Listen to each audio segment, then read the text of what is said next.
What's up, guys? Welcome to Roensch Capital Charts. Today we're taking a look at Nvidia stock, ticker symbol NVDA, on a variety of time frames in anticipation of the next trading day, Wednesday, March 20th. All right, guys, Nvidia stock here today up $9.43 a share. That's plus 1.07%. A not incredibly volatile day here for the name. However, the stock did open lower, fade off the open, and then spent most of the day recovering, actually turning this day from red to green. Now, Nvidia is down about, 4 points or so after hours. Not all that big of a deal for a $900 stock, but listen, as always, take it with a grain of salt regardless, whether it's in your favor or going against you. Volume, it's so low you almost can't even see it here in the after hours. But let's get started here on Nvidia with our daily ritual, our volume profile analysis here on the 5-minute chart. The goal here is to try to pull out as much hidden bias as possible that is kind of invisible simply by looking at price action. We need to peel back another layer of the onion and take a look. So listen, as always, we need three things, right? We need big changes in volume. That needs to correlate, each change in volume, right? Needs to correlate with an obvious move in stock price, which we'll start by circling.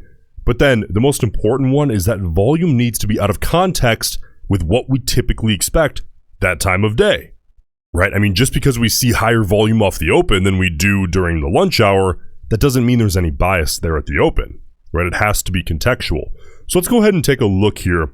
I'm first of all interested in this pop and drop that we got off the open, this intraday move that we got heading into the lunch period, and then I suppose this fade and recovery into the close, though that is a little bit less extreme. Let's take a look.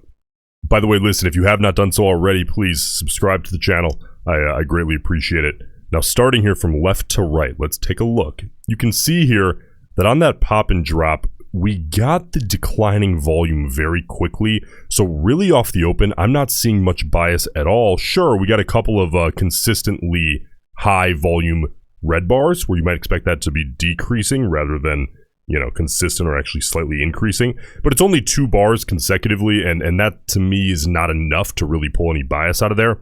Now, on this intraday upside move that we got, actually rather obvious bullish bias there in the profile. We have rather consistent, broken up by 1 or 2 red bars here. And that volume increase is peaking out. That's out of context for heading into the lunch hour. This is typically some of the lowest volume trading of the day. Clear bias there. And then as we head into that third move there of the day, this one here on the right, we got that little fade and then small recovery into the close. We got a little bit of increasing volume into that fade, but honestly, we expect to see kind of that U shape throughout the entire day, which implies an increasing into the close.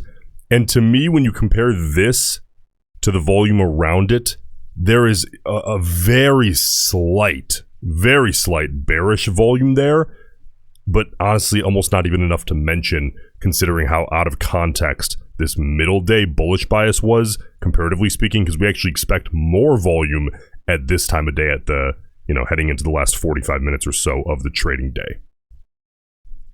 Now, let's move on here to the self-fulfilling prophecy psychological levels that I'm paying close attention to here come tomorrow, Wednesday. If you caught last night's video, we were talking a lot about how these moving averages were kind of sitting up right on top of each other. The 50 period and the 200 period here on the 30-minute chart. Very popular indicators on a very popular time frame. This is a chart that has a lot of eyeballs, right?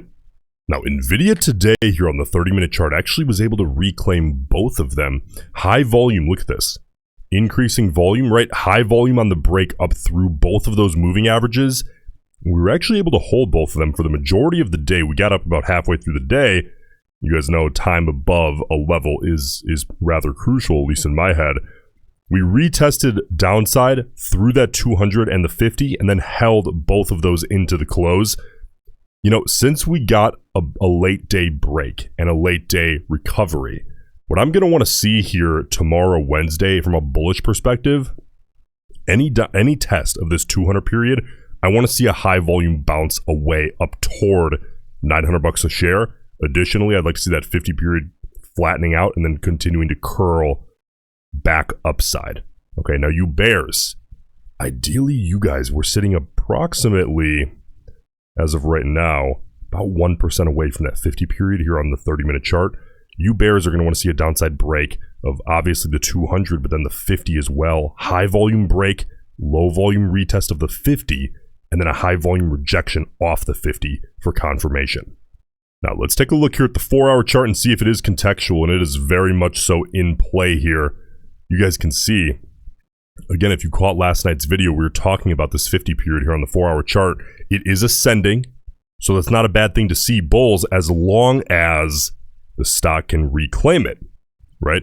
If we're able to reclaim and get back above that 50 period here on the 4-hour, that adds that ascending psychological barrier back to the downside that keeps up with the stock. That's an ideal scenario to be in, but we're currently sitting just below there, getting rejected off there a couple of times today. So bears, let's start with you guys here because it's a little more simple. Any test of the 50 period here on the 4-hour chart, hard high volume more so, rejection off of that 50 period, kind of a repeat of what we've seen on any rejections off the 50 period thus far. Bulls, we have a little bit tougher, right? High volume upside through intraday.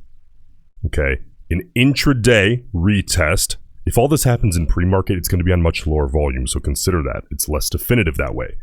Intraday, big volume upside move, or if that happens in pre-market, either way, intraday, I want to see a retest on lower volume, okay? And then a high volume confirmation. Upside bounce away from that 50 period here on the 4-hour chart. But that sets us up for a big test of a level that's highly important here on the daily. Do not skip the daily chart. Let's take a look here. This is the most contextual, the most psychological, because it has the most eyeballs. Right now, the moving average is completely irrelevant right now. The nearest one is the 50, and it's below 725 a share. Now, listen, again, this is the daily chart. It's not going to show after hours movement, but that's okay. The close of 893.98. What's the story tomorrow? It's pretty clear to me. We saw a downside test of 850 today. We held that almost to a T. Right, a very clean hold of 850 here today. Tomorrow is the battle of $900 a share. Okay, 900 is still the level to beat here as a bull. Name of the game tomorrow, I think, for bulls is get above $900 a share as early in the day as possible. And then any retest, again, lower volume retest. You hear me say this all the time because it's a very, very obvious setup. And then a high volume pull away upside, a high volume bounce that shows a big sample size of market participants coming in and agreeing that, okay, at least in the short term, Nvidia belongs above $900 a share. We're comfortable with this. That's real, right? That's not magic. That's not, whatever. That's just real volume coming in and agreeing on a level. Bears, $900 is your enemy because 1,000 is your ultimate enemy. So in the near term, 900 is kind of your last frontier against $1,000 a share, at least in terms of big psychological round numbers. So you bears, any test of $900 a share, you're going to want to see a high volume rejection off that level. And the target was today's failed downside break of 850. Currently that is approximately a 4.8, 4.9% downside move away. That's a little bit outside of Nvidia's ATR, average true range, but it's well within Nvidia's capability in terms of one day. So we have to consider that. Bears, hold off $900 a share, head down toward 850. And if it ends up being a volatile day, a crackdown below 850 would be best case scenario, at least day to day. If you are a bear, bulls, get above 9 as early as possible. Hold it. I don't care if we bounce off it 6 times as long as each bounce is on a little bit higher volume. That way the stock can look to potentially utilize $900 a share as kind of that floor, that trampoline-like effect to eventually head up to 950, 1,000. Of course, I'm not necessarily talking one day, but I'm talking bigger picture shrunk down into a day-to-day mentality. Baby steps, right? Implied volatility here. It is actually fading. We are now finding ourselves in the heading into mid to low range compared to the last couple of months. Again, the lower IV goes, the more favorable conditions become for new options buyers. That goes for both calls and puts to step in and position themselves while the Vega value, the IV value, is kind of squeezed out of those contracts, so they're quote unquote cheaper. Now, time for the favorite part of the video here. What was the bias in the chain today from traders positioning themselves heading into tomorrow? We had 1.67 million contracts traded. We can get some good data out of that. Again, good sample size. Sample size is almost never a problem in the Nvidia chain. 1.06 million calls, 611,000 puts. What I'm most interested in for this video, though, is that 0 to 20 delta range. Those are those short-term speculators on average, right? What are they thinking here heading into tomorrow? We have 405,000 calls, 275,000 puts. So we're seeing a call side bias in not only the overall call put ratio, but also that short-term speculator delta range. Listen, if your goal is to try to expedite the process of going, whether it be part-time as a trader, kind of a side gig, or full-time if that's your goal, check out one of my 4 membership options at that link in the pinned comment. That link will allow you to get grandfathered in at the current rate, so you'll be immune to future price raises. Hope to see you join for tomorrow's trading day. Appreciate you guys, and I'll see you in the next one.